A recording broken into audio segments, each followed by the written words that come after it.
Naku, alam niyo ho, nasa mahigit 30 taon na ako sa media bilang mamamahayag, ay ngayon lang ako nakakita na ang isang nasa kampo po ng prosecution ay direktang bumabatikos sa mga hukom.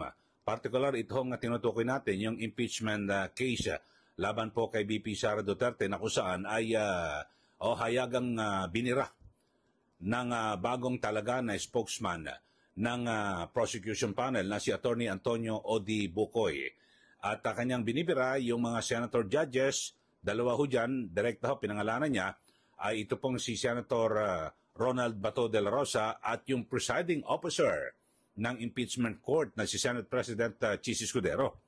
So kanyang binabanggit ho ni Attorney Bukoy na ano raw, mali raw po yung magmosyon, ito pong si Senator Judge Ronald Bato de la Rosa, na i-dismiss yung kaso at ganyan din naman po itong si SP Chis Escudero bilang presiding officer ay maling-mali raw nang ipabalik sa Kamara itong yung kasong impeachment laban po kay VP Sara.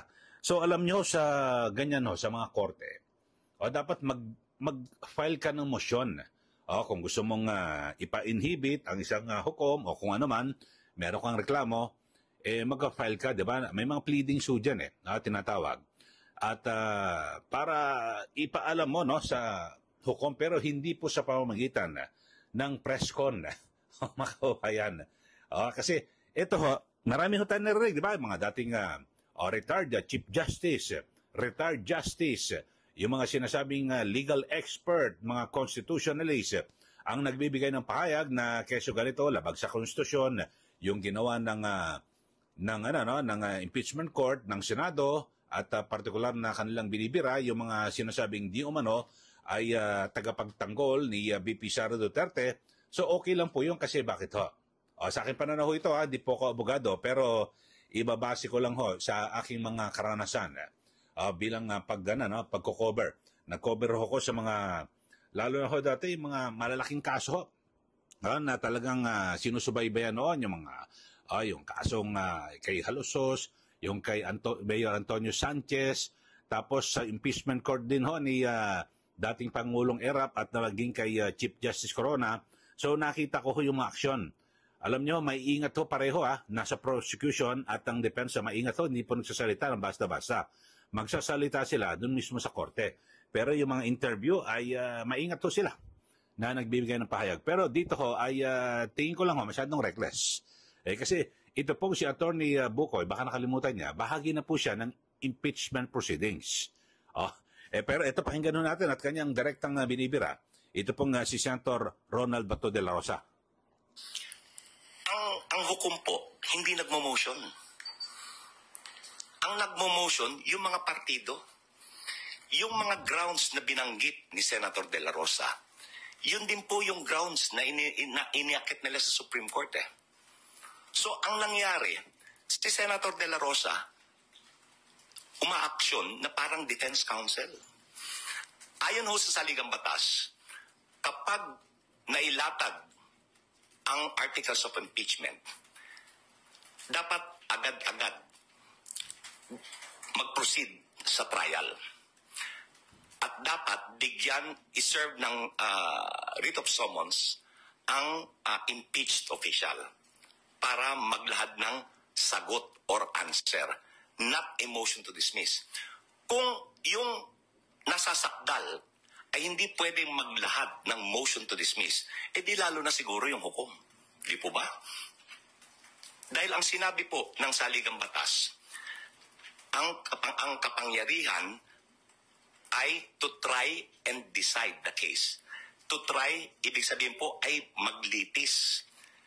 Pangalawa, ang ginamit po ng saligang batas na lengguwahe, trial shall forthwith proceed. Trial. Hindi ho sinabi ng saligang batas na ang kapangyarihan ay to hear and decide. Mas malapad po ang saklaw nung legal term na to hear. Ang legal term to hear means to ascertain whether or not the articles or ang reklamo is worth pursuing. In other words, may basihan ba yung sakdal? Hindi ho sinabi ng saligang batas. Okay. So, yun ho mga kababayan. At binabanggit ito ni Attorney Bukoy na parang nagsilbing defense lawyer, ito pong si Senator Bato de la Rosa. Yan po ang kanyang pahayag.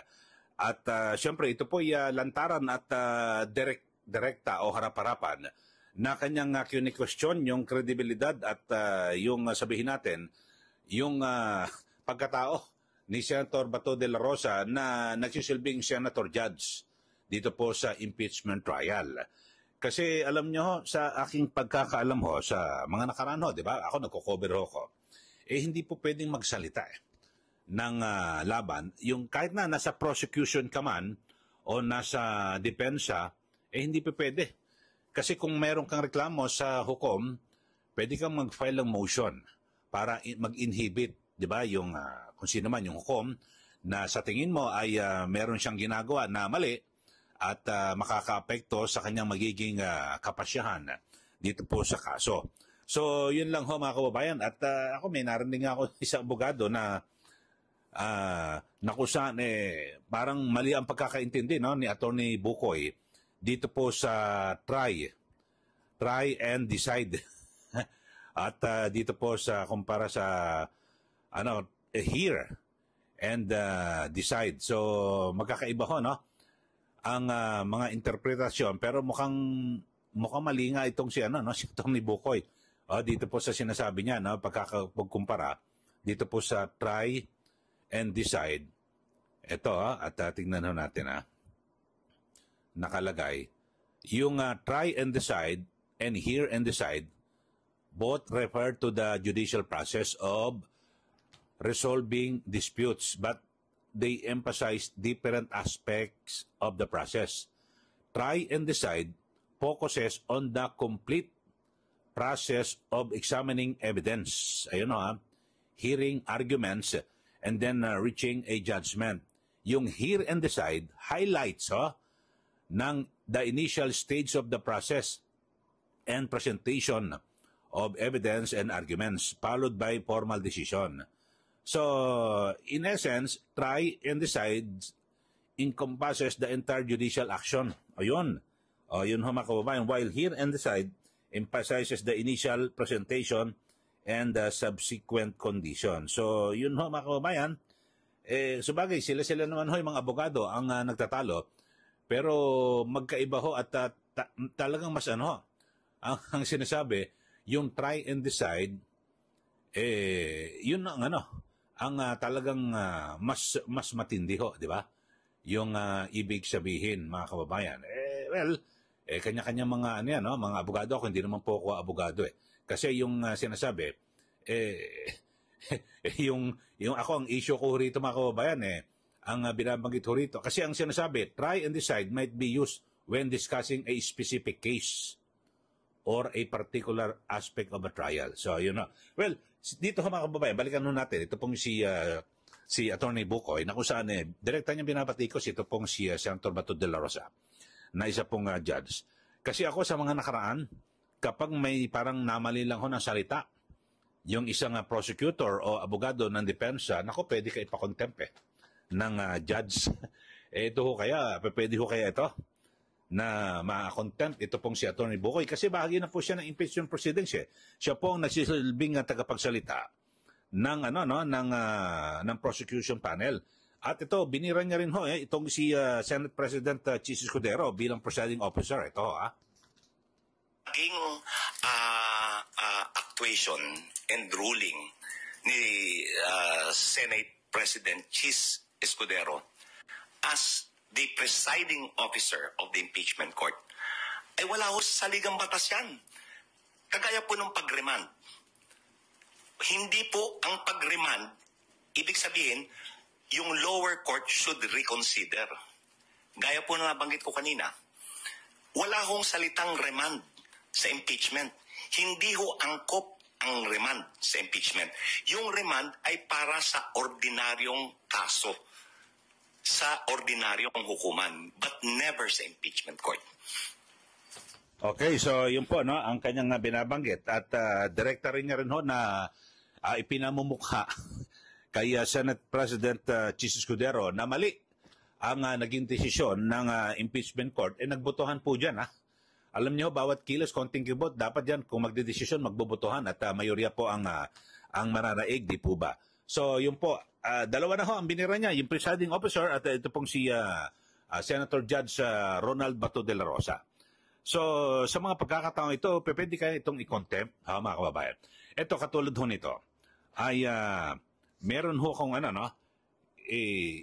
ito ho, yung, kasi meron ho akong radio program, ay pinatawagan namin, ito po nga sa depensa naman. At para ma-interview namin, dahil siya nagsalita po sa prosecution. Pero sabi po ni Attorney Michael Powa, ito, sincere apologies po, but the defense team is not taking any interviews. At the moment, it will be difficult to respond to questions directly without preempting defenses at this point. We will make ourselves available to the media at the proper time. Thank you for understanding.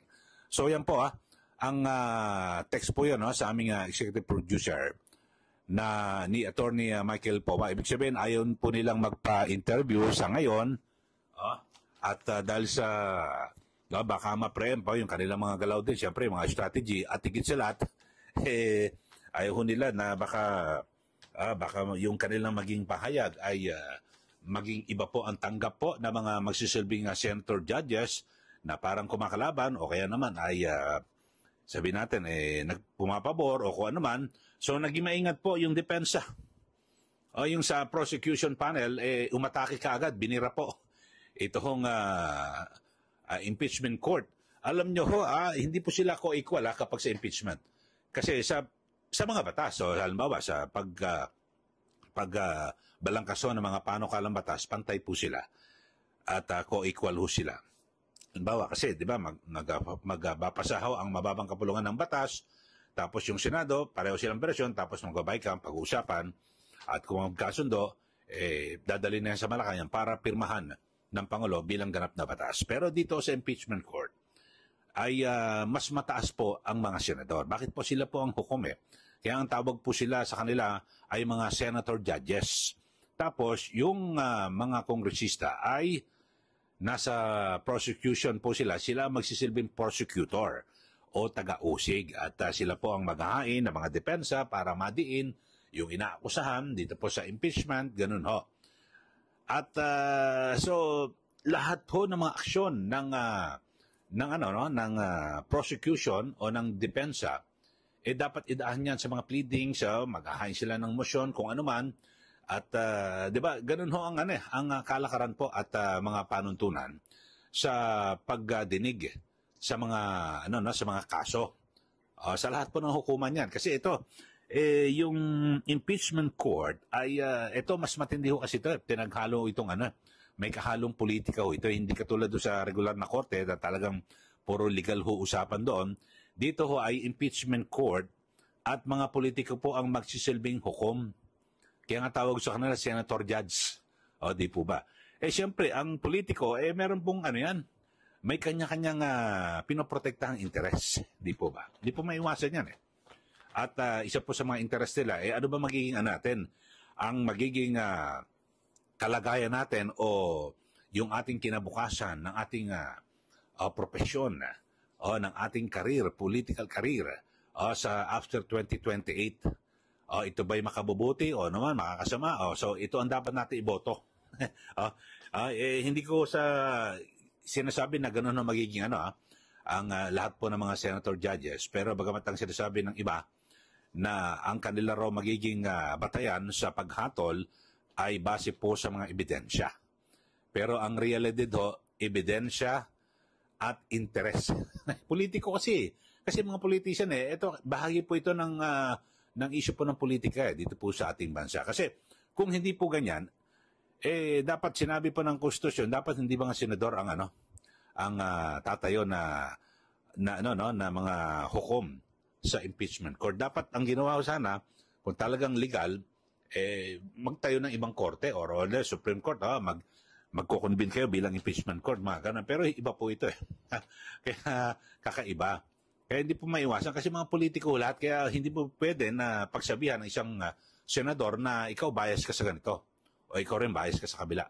So, bahala na ho sila kasi alam niyo ho, ang taong bayan ang hahatol sa kanila. Bakit to? Kasi mag-election ulit sa 2028 eh. Yung iba mga re-electionist, yung iba graduate na o naman, ang taong bayan ang hahatol sa kanila. So kung ano ang ginawa nila ng impeachment na hindi nagustuhan ng tao, sisingilin po sila. Doon po sila mananagot. Ganun po yan. So yun lang ho, mga kababayan. At ako nagtataka lang ako. Ewan ko lang kung magkakaroon po rito ng iko-contempt po ba yung mga ganitong payag. Kasi ulitin ko ho yung mga nagsasalita, sina Chief Justice, retired Chief Justice Renato Puno, o retired Justice Antonio Carpio, retired Justice Ascuna, yung mga constitutionalists, yung mga sinasabing legal expert, yung mga abogado mula sa iba't ibang mga law school, okay po yung magsalita. Pati ako ho, lahat ho, mga taga-media, mga komentarista, pwede ho tayo magsalita. Bakit ho? Meron lang ho tayo eh. Hindi po tayo kasama sa aktual na impeachment proceedings. Hindi ho tayo kasama sa partido. So, pwede ho tayo magkomentaryo. Pero yung kasama, nasa prosecution ka, kasama ka sa proceedings. O, yun lang. Okay, sa mga bago lang po sa ating channel, mag-subscribe na po kayo at huwag niyo pong kalimutan na i-share at i-like ito pong ating channel. Maraming salamat muli. Ito po si Ka Eli. Magandang araw po sa ating lahat.